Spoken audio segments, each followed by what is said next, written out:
खरं तर प्रत्येक दिवस तिचाच असतो. तिच्याशिवाय या ब्रह्मांडातला कुठलाही दिवस मला वाटत नाही की शांततेने उगवत असेल आणि मावळत असेल. तरीही त्याला एका दिवसात आपण गुंडाळतो आणि तेवढंच समाधान लाभतं. तर यानिमित्त जे मॅक्स महाराष्ट्र न्यूज चॅनलने कवी संमेलनाचा घाट घातला, अतिशय स्तुत्य आहे. मी तुमच्या चॅनलला शुभेच्छा देते आणि आपल्यासमोर एक कविता ठेवते आहे. उठणारी पळायला शिक. उठणारी पळायला शिक, पणती होऊन अंधार गिळायला शिक.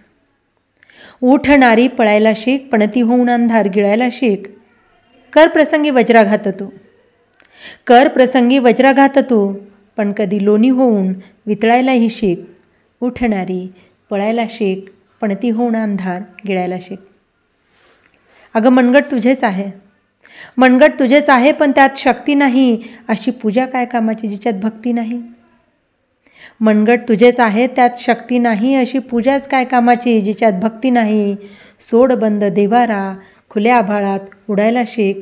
उठणारी पळायला शिक, पणती होऊन अंधार गिळायला शिक. अग्नी पवित्रच असतो ग, स्मशानातला असो वा यज्ञकुंडातला. म्हणजे स्त्री गरीब असो श्रीमंत असो, तिचं चारित्र्य तिला प्रत्येकला तितकंच पवित्र असतं. अगं अग्नी पवित्रच असतं गो, स्मशानातला असो वा यज्ञकुंडातला. अग्नीचे रूप तुझे सोन्यासारखे झळकायला शिक. उठणारी पळायला शिक, पणती होऊन अंधार गिळायला शिक. सद्बुद्धी सद्विवेक शालीनता, सद्बुद्धी सद्विवेक शालीनता खरे अलंकार तुझे. गर्व अहंकार अशा नकली दागिन्यांना जाळायला शिक. उठणारी पळायला शिक, पणती होऊन अंधार गिळायला शिक. उठणारी पळायला शिक, पणती होऊन अंधार गिळायला शिक. धन्यवाद.